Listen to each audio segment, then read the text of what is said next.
Most men drink water every single day without ever thinking about how it affects their prostate. And if you're over 50, this matters more than you've probably been told. Because it's not just how much water you drink, it's when you drink it, how you space it, and what habits you pair it with that can quietly make prostate symptoms worse over time. This isn't about panic. This isn't about embarrassment. And it's definitely not about blaming anyone. It's about understanding what your body is doing as it ages and how small daily habits can either support prostate comfort or slowly work against it. Urologists see this pattern every day. Men come in saying they're waking up multiple times at night, struggling with urgency, a weaker stream, or feeling like they never fully empty their bladder. And very often, when you look closely, hydration habits are part of the picture. A lot of men are shocked to hear that, because water is supposed to be healthy. And it is. But like many things in the body, timing and consistency matter. In this video, I'm going to walk you through the most common ways men over 50 drink water incorrectly, how that affects the prostate and bladder, and what changes may help support better urinary comfort.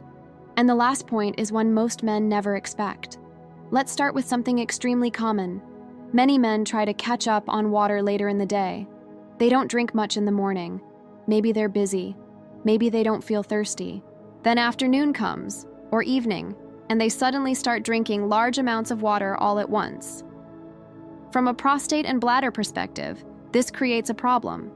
When you flood your system with large volumes of water late in the day, your bladder fills rapidly. That puts pressure on surrounding structures, including the prostate. If the prostate is already enlarged or sensitive, that pressure can increase urgency and nighttime urination. This is one of the main reasons men wake up 2, 3, or even 4 times a night to use the bathroom. It's not that water is bad. It's that the body prefers steady hydration, not long periods of dryness followed by sudden overload. Supporting prostate comfort often means drinking smaller amounts of water consistently throughout the day, especially earlier, and tapering intake as evening approaches. Another common mistake is drinking most fluids very late at night. A lot of men sip water right before bed because they're told hydration is important. And again, hydration is important, but timing matters. When you drink large amounts of fluid within an hour or 2 of going to sleep, your kidneys continue producing urine while you're trying to rest. The bladder fills, the urge builds, and the prostate, sitting directly below the bladder, becomes part of that pressure system. This is why so many men say, "I fall asleep fine, but I keep waking up to pee." For many, simply shifting most fluid intake earlier in the day and reducing it in the last 2 hours before bed can help reduce nighttime disruptions. Not eliminate them entirely, but reduce them. This doesn't mean you should go to bed dehydrated. It means being intentional. Here's something else that surprises many men. Drinking water too quickly. Some men gulp large glasses of water in seconds. This overwhelms the bladder faster than sipping gradually. The bladder doesn't have time to adjust, and pressure builds quickly.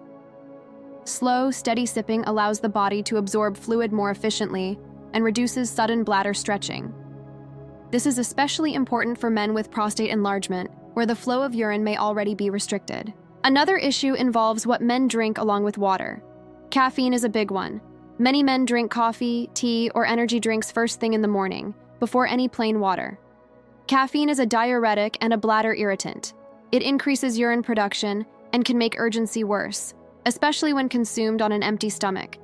For prostate comfort, it often helps to start the day with plain water first, then have caffeinated drinks later, ideally with food. This simple shift can make mornings feel calmer for many men.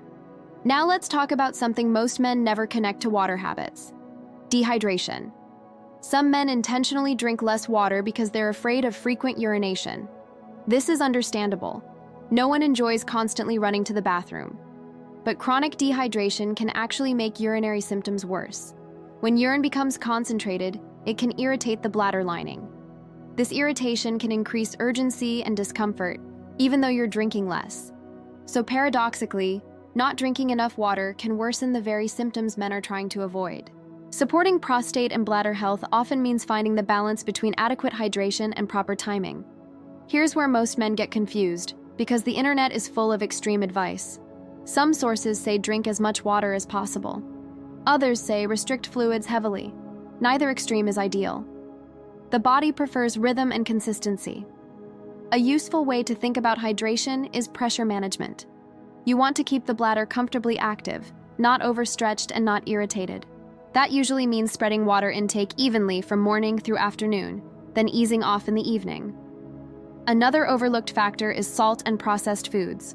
High sodium intake causes the body to retain water, which can increase nighttime urination. Some men cut back on water but don't adjust salt intake, which keeps fluid circulating and contributing to nighttime bladder activity. Supporting prostate health often requires looking at the whole picture, not just one habit in isolation. If you've noticed changes in your urinary patterns, it doesn't mean something is wrong with you. It means your body is adapting to age-related changes, and it's asking for a different approach. This is very common. Most men experience some prostate changes as they age. The prostate tends to grow slowly over time. This is known as benign prostatic enlargement, and it affects a large percentage of men over 50. Understanding how daily habits interact with that process is empowering, not scary. Here's another water-related habit that often gets overlooked: drinking cold water very quickly. Cold fluids can cause temporary bladder spasms in some people, increasing urgency. This doesn't happen to everyone, but for men with sensitive urinary systems, it can make symptoms feel more intense. Room temperature water, consumed slowly, is often easier on the bladder. Let's also talk about physical activity. Men who sit for long periods and then drink large amounts of water often notice more urinary urgency. Sitting increases pressure in the pelvic region. When combined with bladder filling, it can amplify symptoms. Gentle movement throughout the day helps circulation and reduces pelvic congestion, which can support prostate comfort. This doesn't require intense exercise. Walking, stretching, or light activity is enough. Now here's the point most men never expect. How you drink water in the morning can affect how your prostate feels at night. When you start the day dehydrated, the body holds onto fluid later. Hormonal signals shift, the kidneys adjust. This can lead to more urine production in the evening and overnight. Men who hydrate properly earlier in the day often notice fewer nighttime trips to the bathroom, even though they're drinking more total water overall. This feels counterintuitive, but it's something urologists frequently observe. This doesn't mean symptoms disappear overnight. Prostate changes happen gradually, and improvements are often gradual too. The goal isn't perfection, it's consistency. If you take one thing from this video, let it be this. Water is essential for health, but the prostate responds best to steady, well-timed hydration, not extremes. Small daily adjustments, practiced consistently, often matter more than dramatic changes. If you've been dealing with nighttime urination, urgency, or discomfort, it's worth paying attention to when and how you drink fluids, alongside other lifestyle factors. And always remember, educational information like this doesn't replace medical advice. If symptoms are severe, worsening, or concerning, a healthcare professional can help guide you safely. Understanding your body is one of the most important steps toward aging well. If this video helped you see hydration differently, there's more content here focused on men's health and prostate support as we age. Take care of yourself. It matters more than most men realize.